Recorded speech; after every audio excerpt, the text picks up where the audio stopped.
रणभूमि के सियासतदानों से सीधी बातें, खास कार्यक्रम फेस टू फेस सिर्फ न्यूज 11 पर। नमस्कार, स्वागत है आपका न्यूज 11 में और मैं हूं आपके साथ बलराम शर्मा। इस वक्त मैं विश्व प्रसिद्ध बांके बिहारी मंदिर के समीप बैठा हुआ हूं और यह बांके बिहारी बिहारीपुरा के नाम से जाना जाता है। यह वार्ड नंबर 70 है और इस समय वार्ड नंबर 70 में बहुत तेज घमासान मचा हुआ है, जहां कॉमन तौर पर प्रत्याशियों के रूप में सपा, बसपा, कांग्रेस या रालोद अन्य पार्टियां देखी जाती है, तो वहीं आज की डेट में वार्ड नंबर 70 में प्रत्याशियों की भरमार है। कांग्रेस और बीजेपी से तो हैं ही हैं, इसी के साथ में 4 पर्चे ऐसे हैं जो कि निर्दलीय भरे गए हैं। इनमें से एक हमारे साथ में बैठे हुए हैं, बांके बिहारी मंदिर के सेवा अधिकारी हैं, साथ ही समाज सेवी भी हैं। हमारे साथ इस समय मोहन गोस्वामी उर्फ मम्मू भैया हमारे साथ में हैं। पहले तो हम सभी को शुभकामनाएं दे रहे हैं भाई साहब, तो आपको भी हमारी तटस्थ होकर के शुभकामनाएं। धन्यवाद सर। किस तरीके से इस चुनाव को अपने नज़रिए से देख रहे हैं आप जनता के बीच में जा रहे हैं, किन मुद्दों को लेकर के जनता के बीच में जा रहे हैं? देखिए, वृंदावन के जो वार्ड नंबर 70 है बिहारीपुरा, और अगर मुद्दे की बात करें तो अगर हम यहाँ से गिनते हैं तो यहाँ तक भी लिखते हैं तो ख़त्म नहीं हो रहा है। तो बहुत लंबी लिस्ट है, बहुत सारी लंबी लिस्ट है।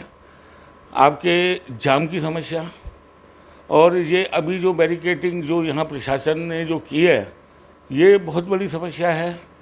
सफाई की समस्या है, पर्याप्त पानी की समस्या है, लाइट की समस्या है, निगम द्वारा बढ़ाया हुआ जो टैक्स है उसकी समस्या है, बंदरों की समस्या है, बहुत सारी लिस्ट है। तो मेरा ये है कि ये जो वार्ड नंबर 70 है, ये एक ऐसा वार्ड है, इसको तो एक आदर्श वार्ड जिसे हम कहें वो होना चाहिए था। जैसे कि विश्व प्रसिद्ध मंदिर बिहारी जी का मंदिर 70 नंबर वार्ड में आता है, राधा वल्लभ का जो मंदिर है वो 70 नंबर वार्ड में आता है, सेवा कुंज है वो वार्ड नंबर 70 में आता है, श्याम सुंदर जो मंदिर है वो 70 नंबर वार्ड में आता है, राधा दामोदर जो मंदिर है वो 70 नंबर वार्ड में आता है, मीराबाई का जो मंदिर है वो 70 नंबर वार्ड में आता है, शाहजी का मंदिर 70 वार्ड में आता है, निधिवन 70 नंबर वार्ड में आता है। पूरा देखा जाए तो ये वार्ड नंबर 70 जो है ये पूरा का पूरा आस्था का केंद्र है। यहाँ पूरी जो पेरा फेरी है जो वार्ड नंबर 70 की, वो पूरे में मंदिरों की संख्या बहुत अधिक है, और मतलब लोगों की आने की जो जनसंख्या जो बाहर से आती है, वृंदावन दर्शन करने आती है, उन लोगों के आने के लिए ये एक आस्था का केंद्र है वार्ड नंबर 70। तो आपके मन में ये है कि ये एक आदर्श वार्ड के रूप में बना? आदर्श वार्ड। और जो कि अभी जो 5 साल का जो मेयर का हुआ, उन्होंने जो पूर्व पार्षद थे उनके हिसाब से कोई ऐसा कार्य नहीं हुआ जिससे कि यहाँ जो वर्ण से, मैं हिंदुस्तान की बात नहीं कर रहा, वर्ण के लोग इस 70 नंबर वार्ड में आते हैं और कोई भी ये कहे कि बोलो हाँ साहब ये वार्ड ठीक है। जहाँ देखो जगह जगह गंदगियाँ, जहाँ देखो कीचड़ नालियों में भरी पड़ी हैं, कहीं कोई सुविधा कैसी भी उसे नज़र नहीं आती है।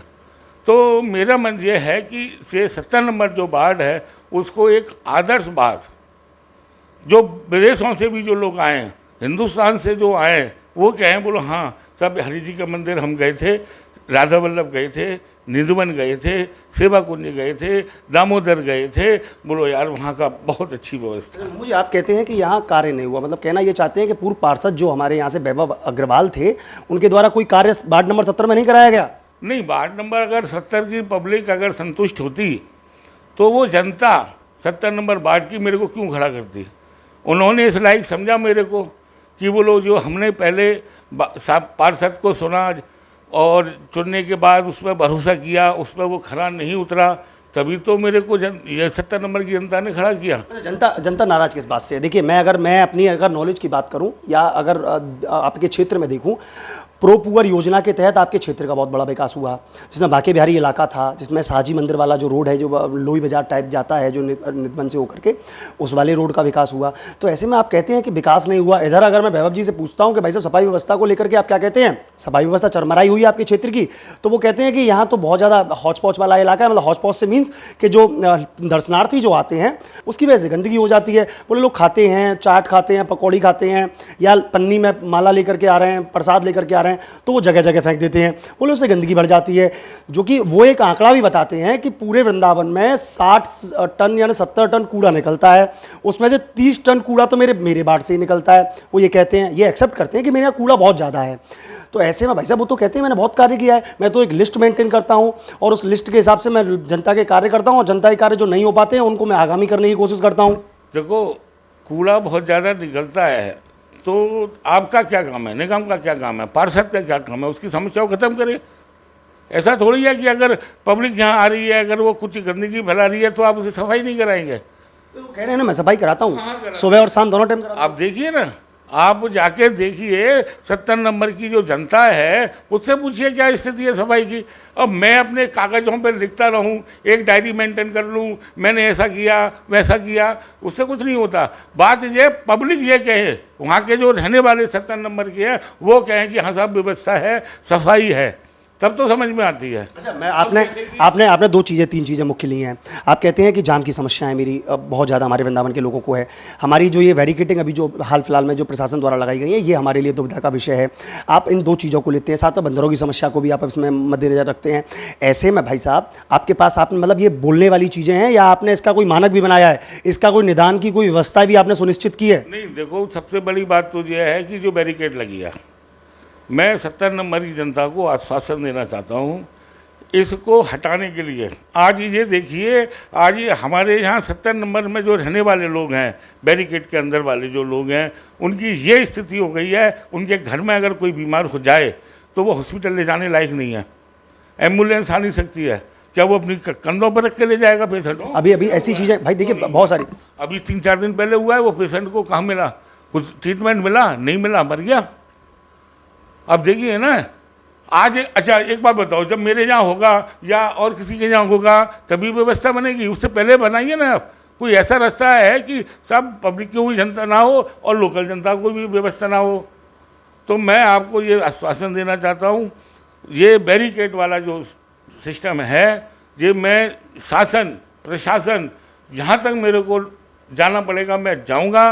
अगर उसके बाद भी काम नहीं बनता है, अदालत का दरवाज़ा भी अगर खटखटाना पड़ता है तो मैं अदालत का दरवाज़ा भी खटखटाऊंगा इसको हटाने। ठीक है, मैंने मान लिया आपकी बात, आप खटखटाएंगे, लेकिन भाई साहब ये तो आप अभी भी कर सकते हैं ना।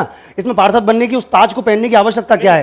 देखिए आप अभी भी एक इस क्षेत्र के नागरिक हैं, आप एक जागरूक नागरिक हैं, आप एक गोस्वामी हैं, आप लोगों को दृष्टांत देते हैं, उनको सीख सिखाते हैं। ऐसे में ये काम तो आप अभी भी कर सकते हैं। इस बैरिकेडिंग को लेकर के आप कोर्ट तो अभी भी जा सकते हैं, या प्रशासन और शासन के पास में निवेदन करने या उनको याचिका देने के लिए आप अभी भी जा सकते हैं। ऐसे में आप कहते हैं कि मुझे पार्षद लड़ने की आवश्यकता पड़ गई, तो पार्षदी की आवश्यकता क्या पड़ रही है इसमें? देखो, आज के समय में थोड़ी सी पावर तो होनी चाहिए। बिना तो आपकी है ना, आप गोस्वामी हैं, आप उस भगवान के गोस्वामी हैं जो विश्व पटल पर जाना जाता है, जो ना सिर्फ इंडिया भारत को बल्कि पूरे विश्व में जाना जाता है, उसके आप गोस्वामी हैं। आपके पास में हर तरह का जनबल है। ऐसे में भाई साहब कैसे आप पार्षद लड़ने की बात करते हैं? नहीं, देखो वो जनबल अलग है, आपकी सोर्स है, सिफारिश है, वो आपका व्यक्तिगत काम है, वो हो सकता है।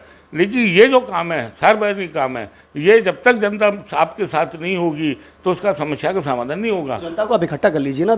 अभी आप अपने संग में जनता को अकेले में जोड़ लीजिए।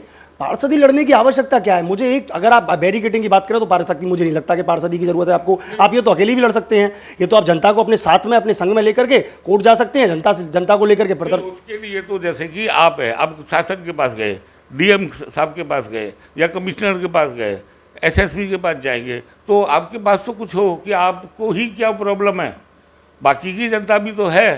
तो मेरे पास एक ये तो होगा कि साहब वहाँ के जनता ने मेरे को चुना है अपनी समस्याओं के लिए, इसलिए मैं आपके पास आया हूँ।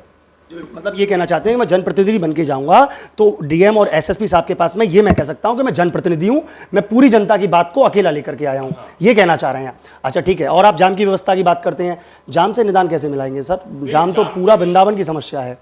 देखो, जाम की जो व्यवस्था है उसके लिए एक मैप, जो अभी जो मंदिर के पास आसपास कई व्यवस्थाएं प्रशासन ने की। मैं ये नहीं कहता कि व्यवस्थाएं उन्होंने गलत की, व्यवस्थाएं बहुत अच्छी की, लेकिन एक ही व्यवस्था के पीछे उन्होंने एक आध दो चेंज भी की है। अब ये जो व्यवस्था की है, ऐसा नहीं है कि हम एक ही व्यवस्था अगर हमारी सक्सेस नहीं हो रही है फिर भी हम उसी के पीछे भागे जाएं। 2 चेंज की, नहीं सक्सेस हुई, तीसरी की, नहीं सक्सेस हो रही है, चौथी व्यवस्था करिए। ऐसा तो है नहीं कि ये लास्ट व्यवस्था है। हमारे पास ये है कि साहब आज की जो पोजीशन है, आपने कोई एक फ्रेम बनाया है, कुछ एक ड्रॉ किया है कि कैसे करके इस जाम की व्यवस्था से निदान हो सकता है? अभी ये जो 3-4 व्यवस्थाएं यहाँ मंदिर प्रशासन में जो द्वारा की है, मंदिर प्रशासन है या पुलिस प्रशासन है या शासन है, उन्होंने जो व्यवस्थाएं की हैं उनको देख के कुछ उसमें से अभी जो चल रही है इसमें से इन 3-4 में से मिला के आपने कुछ तैयार कर लिया है? मैंने कुछ एक तैयार किया है, उस पर भी थोड़ा सा और अभी मंथन की आवश्यकता है, काम करना बाकी है, मंथन की आवश्यकता है। और बिहार जी ने चाहा तो वो मैं प्रशासन को दूंगा। अच्छा, मैं यहाँ मेरा मम्मू जी, या तो मेरा कह लीजिए या कह लीजिए कि पूरे जनता का, और जनता के साथ साथ में उन प्रत्याशियों का भी जो आपके साथ मैदान में उतर रहे हैं, उनका भी ये एक क्वेश्चन है, और ये क्वेश्चन जेन्युइन सा भी लगता है। भाई साहब, अच्छी खासी गोस्वामीगिरी चल रही है आपकी, अच्छा खासा आपका एक वर्चस्व। देखिए, दो चीज़ों की आप लोगों को आवश्यकता होती है। एक तो एक अपनी पहचान की आवश्यकता होती है कि मेरी पहचान नहीं है, मैं पार्षद बन जाऊंगा तो मेरी एक पहचान होगी, या मेरे पास में कोई जनता की सेवा करने के लिए कोई ऑप्शन नहीं है तो मैं जनता की सेवा करूंगा। तो ऐसे में भाई साहब, आपको चुनाव लड़ने की आवश्यकता क्या पड़ी? आप देखिए, अगर नाम की बात करें तो सबसे ज़्यादा ऊपर आपका नाम मम्मू गोस्वामी जी को पूरा वृंदावन जानता है। ऐसे में अगर शासन प्रशासन की बात करें तो मम्मू गोस्वामी जी को शासन प्रशासन भी जानता है। तो भाई साहब, चुनाव लड़ने की आवश्यकता क्या पड़ी? नहीं, देखिए, नाम की अगर बात है तो मैं ये चुनाव नाम के लिए नहीं लड़ रहा। मैंने अभी जो है, मैं बहुत अब अपने मुँह से क्या कहना, समाज की सेवाएं करता हूँ। समाज सेवा बहुत अच्छी तरीके से करते हैं, मैं वही तो कहना चाह रहा हूँ कि आप समाज की सेवा तो तत्पर करते आए हैं, आप इतने वर्षों से कर रहे हैं, मैंने कई बार अपने चैनल पे कवरेज करके दिखाई है वो चीज़ें। तो ऐसे में फिर चुनाव लड़ने की आवश्यकता क्या भाई साहब? चुनाव लड़ने के लिए ये है कि उसके लिए कुछ सपोर्ट भी चाहिए होता है। जैसे कि गवर्नमेंट का पैसा आया, गायब हो गया, तो मैं अगर आम जनता पब्लिक हूँ तो मैं उसे नहीं रोक सकता। अगर आपका जो पब्लिक ने सुना है उसका अगर जो चुना हुआ नेतृत्व है, अगर वो सही होगा, पैसा जो शासन से प्रशासन से जो आ रहा है वो वहाँ तक पहुँचेगा। मेरा उद्देश्य ये है। मेरा यहाँ पे किसी नाम का मोहताज मैं नहीं हूँ और मुझे नाम चाहिए भी नहीं। मुझे बस ये है जो यहाँ की जो जनता है उसकी समस्या जो हैं उनका समाधान हो, और मुझे कुछ नाम की जरूरत। ये देखिए, अब मैं इस वार्ड नंबर 70 की दो चीज़ों से रूबरू कराता हूँ आपको। एक वो प्रत्याशी हैं जो कि यमुना जी से व्यतीत होकर के चुनाव लड़ रहे हैं। एक ये प्रत्याशी हैं, ये कहते हैं मैं जाम और बैरिकेटिंग और बंदर जैसी समस्याओं को लेकर के चुनाव लड़ रहा हूँ। तो ये ब्रजवासी, अब या तो मैं ये कहूँ कि ये सभी लोग जागरूक हो गए हैं, जागरूक होने के साथ में ये मैदान में उतर रहे हैं कि अब की बार मैं जागरूक होऊंगा, अपने संग में अपने एक टीम को बनाऊंगा, टोली को बनाऊंगा और इस आवाज़ को बुलंद करूंगा। या फिर ये कह लीजिए कि ये ब्रजवासियों का दर्द अब फूट रहा है, तो वो दर्द फूटने के बाद में वो चुनाव में लड़ने का रूप ले रहा है। देख करके कितना मानेंगे? पूरे को लगा करके आप अपनी वोटों को खोल रहे हैं, आप अपनी वोटों को खुद ही खोल रहे हैं। जो पार्टी है, जो अन्य पार्टी के लोग हैं वो भी जाएंगे फिर उनके पास में, उनको जगाएंगे। तो ऐसे में खोल क्यों रहे हैं आप? आप मुझे ये बताइए, एक आंकड़ा कितना है आपके पास में, कितनी वोटों से मम्मू जी विजयी हैं? लोग इनको जान चुके हैं, पहचान चुके हैं। ये अगर वहाँ चले भी जाएंगे तो इन्हें वोट नहीं मिलने वाली। पार्टी चली जाएगी तो नहीं देंगे, लेकिन निर्दलीय भी तो बहुत है आपके पास में, 3-3 निर्दलीय आपके विपक्ष में है। कौन कैंडिडेट है? क्यों अतुल जी आपके पक्ष, आपके समय से हैं? आपको ये लग रहा है निर्दलीय है वो जीतने वाले कैंडिडेट है? बताइए। मैं इस बात का आकलन कैसे कर सकता हूँ? आकलन आप पूरे वृंदावन नहीं, देखिए, मैं इस बात का बिल्कुल आकलन नहीं कर सकता। मैंने आपसे जो पूछा है उसका मुझे जवाब दे दीजिए। मैंने आपसे पूछा है, मेरा जो आंकड़ा है 4000 वोटिंग अगर पड़ती है तो 2000 में सारे कैंडिडेट हैं, 2000 वोट जो है आशीर्वाद रूपी वो मुझे मिलने वाली है। सर फिर आप वही वाली जल्दबाजी जैसी चीज़ें कर जाते हैं। सर 2-4 हज़ार वोट, उसमें से कह रहे हैं 2000 में, मतलब 2000 में 2 और 1 3 और 4, मतलब 4 प्रत्याशी 2000 में निपट गए। आप अकेले 2000 लेकर के आएंगे? भाई साहब, बीजेपी है, कांग्रेस है, अतुल जी हैं इधर जो कि कई बार चुनाव लड़ चुके हैं। ऐसे में वो अब की बार तो शायद मैं समझता हूं कि कुछ ना कुछ करके जरूर आएंगे। मेरी बात बताइए, वो लोग पहले भी खड़े हो चुके हैं, ऐसा नहीं है। मैं जानता हूं वो पहले भी खड़े हो चुके हैं, और आप भी जानते हो और वो लोग भी जानते हो उन्हें पहले कितनी वोटें मिली। अच्छा, अगर वैभव जी की बात करें तो करीब मैं समझूं शायद 1300 से ऊपर उनका मत रहा था पिछली चुनावों में। तो ऐसे में भाई साहब 1300 वोट जब वो लेकर के आ रहे हैं, और बच्चे कुछ जो कैंडिडेट है, क्या वो बेचारे 2-2 4-4 वोट ही लेंगे क्या? आप ये आंकड़ा लगा रहे हैं क्या? आप एक बात बताओ, जब उन्हें 1300 वोटों ने उनको जो मिली, उनकी जनता ने, वार्ड नंबर जनता की जनता की जो पब्लिक है उन्होंने उसको सपोर्ट किया, उसको अपना माना। उन्होंने क्या किया? कुछ नहीं किया। उनका विरोध होगा नहीं होगा? वो तो कहते हैं मैंने शौचालय बनवाया, वो तो कहती हैं मैंने पूरे पूरे रोड पक्के कराए। कागजों पे आप कुछ भी बनवा लो, धरातल पे क्या है उसको ही बात करो आप। धरातल पे दिखाते हैं ना, देखिए बड़ी सब्जी मंडी के सामने एक शौचालय बना हुआ है उनका, बांके बिहारी मंदिर के पास में एक शौचालय बना हुआ है, विद्यापीठ के पास में जो शौचालय बना है, एक हरिनकुंज चौराहे पे अंदर जाकर के टंकी के जस्ट बगल में एक शौचालय उनके द्वारा बनवाया गया। थे तो वो पार्षद ना, पार्षद की निगरानी में तो बनेगा ना। अब पैसा मैं चाहे विकास प्राधिकरण से लाऊं, चाहे मैं नगर निगम से लाऊं, चाहे मैं अपने अपने अपने निजी धन से। जो पैसा आया वो वैभव जी लाए। वो वैभव जी क्यों लाए? वो सरकार की देन थी। नहीं, वो वर्ल्ड बैंक का पैसा आके यहाँ अगर लगा तो वो भी वैभव जी लाए। केंद्र सरकार से जो पैसा आया वो भी वैभव जी लाए। वो कहते हैं कि मैंने उनकी जो एक लिस्ट है जो उन्होंने अपनी एक किताब छपवाई है। बनाने में क्या है, लिखने में क्या होता है? एक बार बताओ, मैं आज से अगर लिखना शुरू कर दूं, साहब मैंने ये रोड वहाँ से वहाँ तक 50 मीटर की बनवा दी, मैंने वहाँ से वहाँ ये करा दिया, मैंने इस गरीब के यहाँ वो करा दिया, कि मैंने गरीबों की एक वो शादियाँ कराई थी, मैंने गरीबों के लिए ये कोरोना काल में 1000 आदमियों को रोज़ खाना खिलाया। लेकिन ऐसा नहीं है। उससे क्या, वो तो समाज का सेवक काम था, मैंने किया। लेकिन बात ये जो धरातल पे था, कागजों पे आप कुछ भी लिखते रहो, किताबें छपवा ली, मैंने ये किया ये किया ये किया। अगर ऐसे ही किया होता तो ये 70 नंबर की जनता जो पब्लिक जो आज त्राही त्राही कर रही है, क्यों करती? तो वाकई में इस समय ये एक ब्रजवासी का आप कह लीजिए कि ये आक्रोश निकल रहा है। और ये आक्रोशित ना सिर्फ मम्मू गोस्वामी जी हैं, बल्कि वृंदावन के इस वार्ड नंबर 70 के कई लोग आक्रोशित हैं और आक्रोशित होकर के वो चुनाव लड़ रहे हैं। अब इधर अगर दो पक्ष देखे जाएं, मम्मू जी कहते हैं या अन्य जो कैंडिडेट जो खड़े हुए हैं वो कहते हैं कि वैभव जी ने काम नहीं कराया। वहीं अगर देखा जाए तो वैभव जी कहते हैं मैंने बहुत काम कराया है, मैं जनता के दिलों बीच में जाकर के जनता की चीज़ों को नोट करता हूँ और उस काम को कराता हूँ, कराने के बाद में उस पर टिक लगा देता हूँ कि ये हो गया, अगली बार मुझे इस वाले काम को कराना है।